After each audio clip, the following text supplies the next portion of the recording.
Hello, it's Concord Wind. I tried to record a video earlier because I had some coffee, but I realized that it was like 3:58, and I had to text my sister at 4.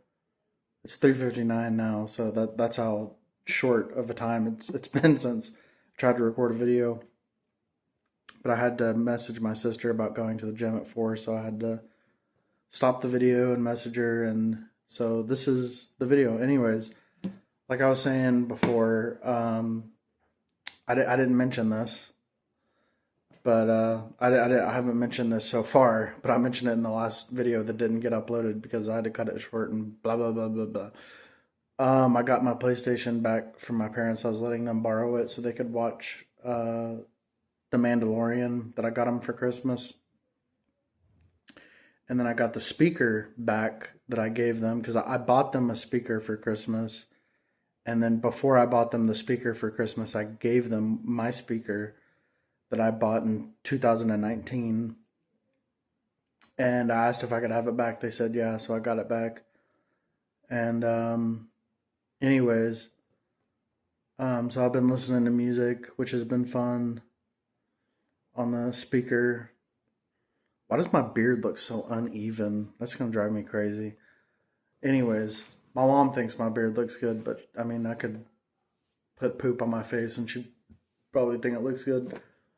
Um, I prepared a passage of God's words. Whoa, it's like dogs howling outside.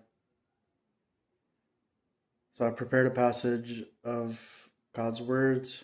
It is about dispositional change. So it's very important if you're interested in dispositional change, and I don't see why you wouldn't be. Um, this is all about that. So let's go ahead and read. God says, "Today we have fellowshipped about the three characteristics of dispositional change. Summarize those three characteristics. The first characteristic is the ability to accept and submit to things that are right and that conform to the truth. The second characteristic is the ability to seek the truth and put it into practice when something happens to you, and to not handle matters based on your own will. The third characteristic is the ability to show consideration for God's intentions, to rebel against the flesh and achieve submission to God no matter what befalls you. You should all contemplate and fellowship on these three characteristics. You should compare yourselves to them in your real lives and train yourselves to practice and enter into them. That way you will be able to obtain the truth and achieve a change in disposition." Amen. So, what is the first characteristic? It's the ability to accept and submit to things that are right and then conform to the truth. So, like, whether I read it in God's words, or I hear it from a fellow believer, or I hear it from an Age of Grace Christian, or I hear it from an atheist, I hear it from my family, I hear it from a neighbor. If somebody tells me something and what they're telling me is in line with the truth, then I submit to it. Like, I accept what they say and I submit to it. And the second characteristic is the ability to seek the truth and put it into practice when something happens to you. When something happens to you, when my Facebook um, got deleted, my first reaction was to blame God and say I was disappointed in God. That was my first reaction. And then I realized that was wrong. And I repented. And I sought God's intentions in the deletion of my Facebook. And I found that his intentions in my Facebook getting deleted was so that I wouldn't have the temptation of, like just a bunch of beautiful women right at my fingertips that, I can have private conversations with. And, it's just like, I don't need that temptation. I mean, because I've struggled with,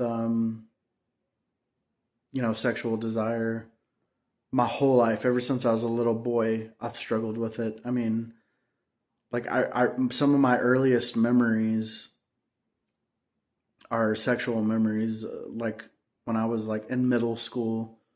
I was just like a little kid, and I remember having like, fantasies and doing things like stealing women's underwear and all kinds of stuff. Like I've always struggled with this, and so the less temptation that I have, the better, because I don't need the temptation, because it's not something that I can overcome on my own. It's something only God can help me with, and He doesn't want to help me with it right now. So um,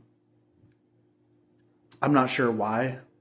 I know He has the best intentions, but for some reason He doesn't want to help me with my desire and everything. So I just try to avoid temptations, and I've gotten a lot better.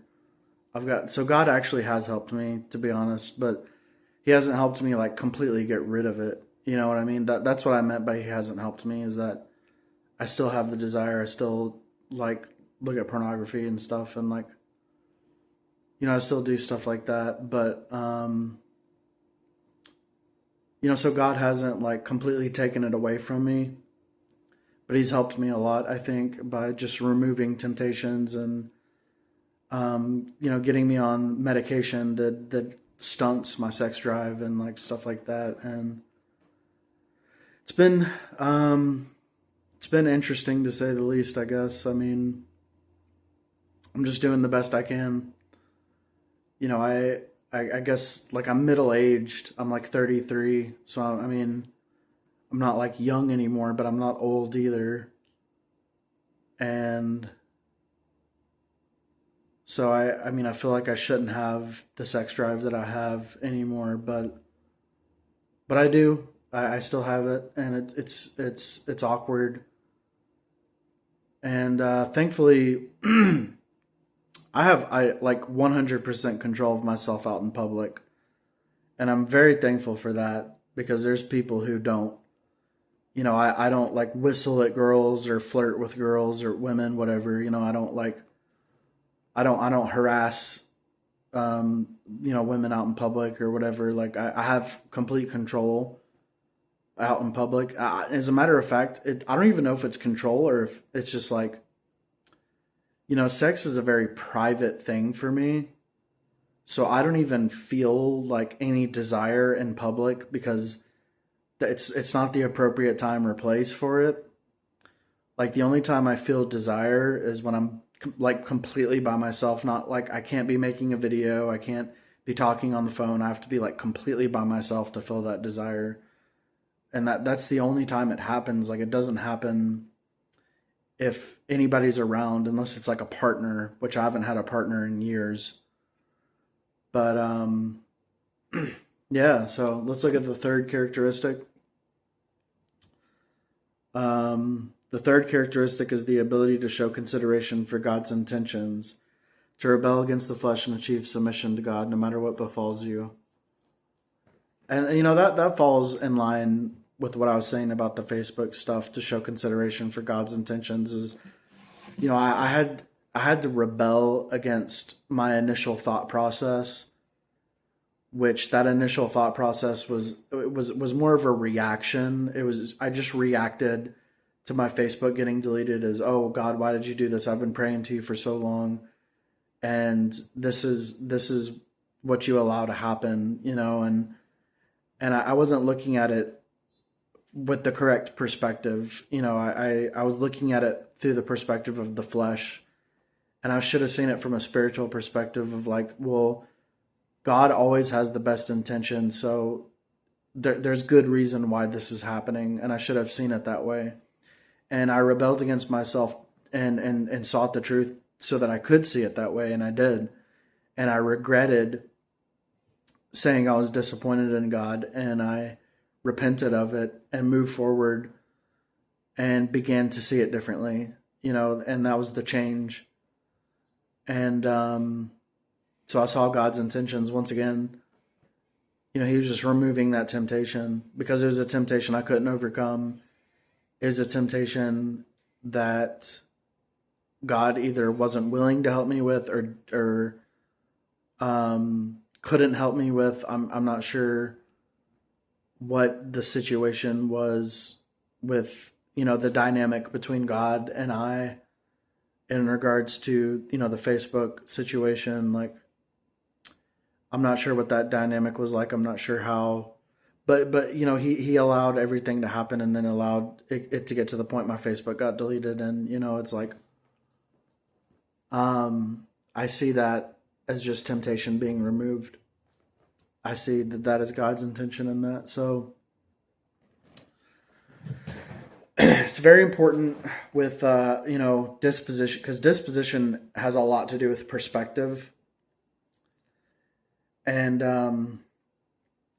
when you're experiencing a change in disposition, one of the most like important and fundamental requirements of a change in disposition is to see everything as God having the best intentions, like on the foundation of God holds sovereignty over everything and he's in control of everything. And we really don't have much free will. Like the only free will we have is we can choose good or we can choose evil. And that's pretty much it. That's the only choice God gives us. Like with everything we do, we're either manifesting normal humanity or we're manifesting the instincts of the flesh, or we're manifesting submission to God, or we're manifesting worship of God, or we're manifesting desire, or we're manifesting ambition. We're manifesting there's so many things we can manifest, but no matter what, it's always a choice of good or evil. Like, are you going to be a normal good person, or are you going to be a corrupt evil person? And that those are the only two types of people you can be. There's no gray areas, like you're either a good person or you're a bad person. You're not like somebody in between. That's not true, actually. Now that I think about it, there's good, there's bad, and there's evil. So those are the three types of people you can be. You can be good, you can be bad, or you can be evil. And that's pretty much it. And evil is worse than bad because bad generally means like corrupt. It generally means that somebody is just corrupted, but they want to be good and they're trying to be good. But an evil person loves evil. They love being bad. And that's completely different from just a regular bad person, from just a regular corrupt person. So really, the more appropriate way to say it would be there's good, there's corrupt, and there's evil. And good people are people who were once corrupt and then changed through God's grace and judgment. And God's grace and judgment are both necessary, by the way. You need God's grace, you need God's judgment. God's grace gives you the time to change. God's judgment gives you the means to change. So the combination of the two is very important. And my friend Maria is always asking, where's the judgment? Where's the judgment? Well, the judgment is not in every passage of God's words. It's not in every single chapter of God's words. Not everything God says is judgment. He does a lot of explaining but you can see a side of God's disposition through his explanation of everything. When God goes into detail explaining everything, you can see a side of his disposition. You can see that he wants us to understand the truth and he wants us to gain salvation. And he worries for us. You know what I mean? Like, he worries for us. Like, he's very concerned with us. He's got a lot of anxiety. God has a lot of anxiety because he's very worried that we won't understand the truth and we won't be able to gain salvation. He's very worried about that. So he puts in a lot of effort to make sure we understand. So he explains everything in detail that some people would think might describe it as redundant. Some might describe it as unnecessary. But to God, it's very necessary because he feels that he must explain things over and over and use examples and stories, parables. He has to go into depth to explain everything to make sure people really understand, because He's very worried people won't understand. And I just know that because I know God very well. I'm very close with God. I'm very attached to him. I pray to him like every single day. And I read his words every single day. And I've been doing this. I've been practicing the truth. Well, I've been practicing the truth since 2022, which isn't that long. But I've believed in Almighty God since 2017. And I've believed in Jesus Christ since like I was a child. And I've sought the truth here and there up until 2017 when I started seeking the truth in overdrive. And to be fair, in 2016, I was seeking the truth as well. But I was seeking the truth in the wrong places. And I started seeking the truth in the right places in 2017. And then I started practicing the truth in 2022. I don't know why it took so long for me to practice the truth. I guess probably because I was in psychosis due to my mental illness. And so that's probably why I wasn't practicing the truth from 2017 to 2022. But in 2022, I started practicing the truth, and it was a game changer. You know, it was life changing. Like once I started practicing the truth, I started changing. I started becoming a good person. And by the way, being a good person, being a perfect person, being a changed person, being someone who is compatible with God, you know, all these ways to describe basically a good person, all these ways to describe a good person, like they are not making exceptions, or they are making exceptions, excuse me. They are making exceptions for just normal human flaws. Like if you're a good person, you're normal. And if you're normal, you have flaws. So even if you're perfect, you still have flaws, you still make mistakes. That's God's standard for perfection. When humans define perfection, they think no flaws, no mistakes. That's perfect for like the way humans look at perfection. And that's because when humans think of perfection, they think of God, and God doesn't have flaws and he doesn't make mistakes. But when God looks at humans and he sees perfection, you know, he doesn't hold humans to the standard of having no flaws and making no mistakes. So a human can be perfect and still have flaws and still make mistakes. And I'm not saying I'm perfect, but I'm on the path of Job. I follow Almighty God, and I've suffered a great deal, and I've practiced the truth, and my disposition has changed. And so God might say that I'm perfect. I don't know. But that doesn't mean I don't have flaws. That doesn't mean I don't make mistakes. That doesn't mean, you know, I don't do some things wrong. Even if God were to say I'm perfect, that doesn't mean that, you know, I'm without flaw, you know, because God defines perfection differently than humans define perfection. So if you see you're on the path of dispositional change and you're practicing the truth and you see yourself changing, but you notice there's certain flaws that won't go away, you have to evaluate those flaws, compare them to God's words and see, okay, are these flaws corruption? Or are these just normal human flaws? Are these flaws that God is willing to help me with, or are they flaws that God doesn't care about? That's what you have to look at.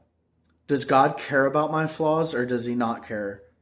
You have to examine yourself, and you have to use discernment. You have to discern which flaws are worth changing and which flaws you don't have to worry about. Like, if you're an introvert and you're not really good at socializing, that's a flaw that you don't have to change. God doesn't care if you're an introvert. He doesn't expect you to be a social butterfly. But if you are a social butterfly, that's fine. I mean, God can make use of you, like for spreading the gospel if you're a social butterfly, and that's fine. There's nothing wrong with being an introvert. There's nothing wrong with being an extrovert. And that's an example of like flaws that don't really matter. A flaw that doesn't matter, being introverted. And like another flaw that doesn't really matter is like smoking. Smoking is a flaw that doesn't really matter. It's not connected to your salvation. You're not going to hell because you smoke. Like what God looks at is a person's heart. Like if your heart is set on smoking because you want to rebel against God and you want to disappoint God and make God upset, then that is a flaw that you need to change. That's corruption. But if in your heart, you just smoke because you're addicted to it and you enjoy it, and like if that's why you smoke, then that's a flaw that doesn't really need to change other than maybe for your health.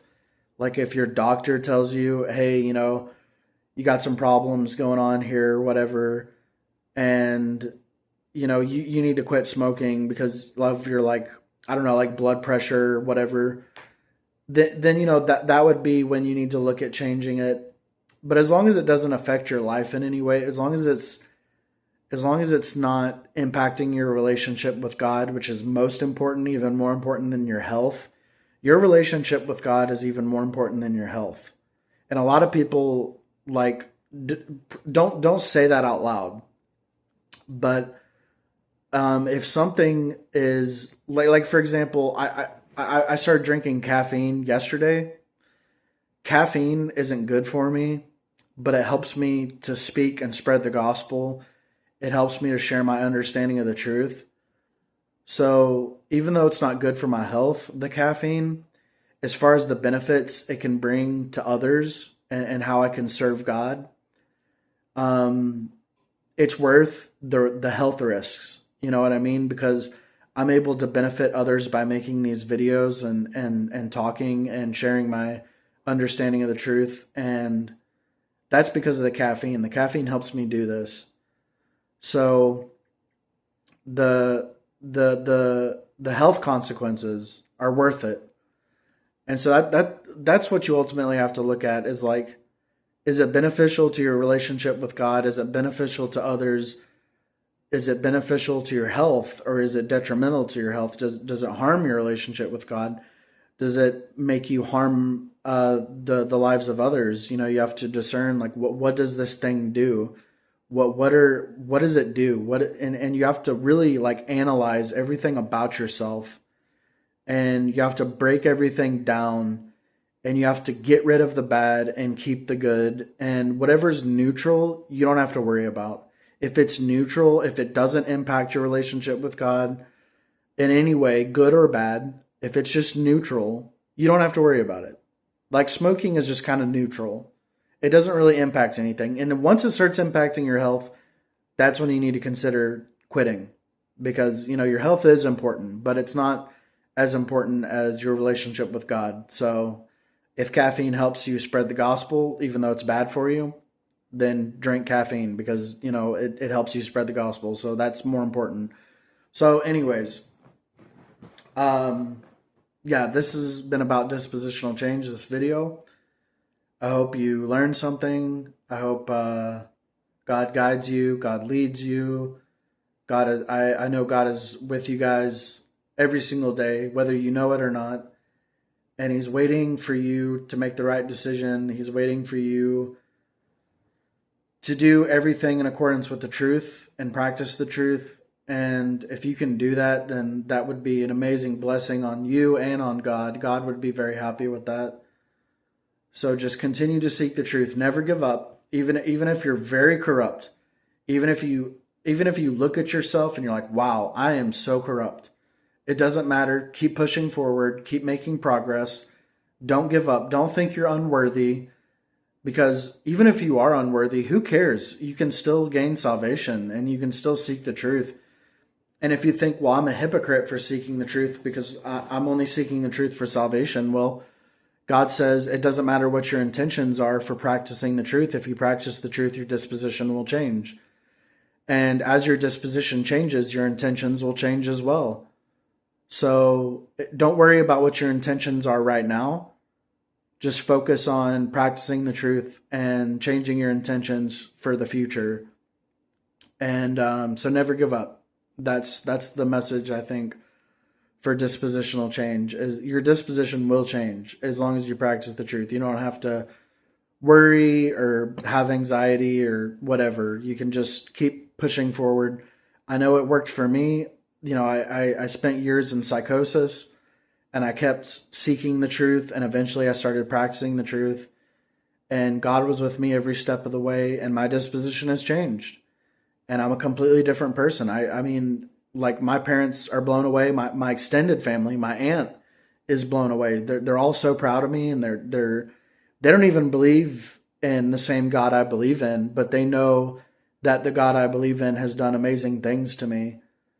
And that's how powerful my testimony is. My testimony is so powerful that people who don't even believe what I believe that I have changed and seen that the work that God has done on me is good. And they don't even believe in it. And they still see that it's good. And that's how powerful my testimony is. So if you knew me before, you would realize, like, wow, yeah, this person's changed. Even my ex best friend, who I don't talk to anymore, he was blown away when we started talking again after years of not talking. He was like, you're like more sane than me at this point, and you used to be the craziest person I ever met in my life. And so, anyways, thank God. God bless, and goodbye.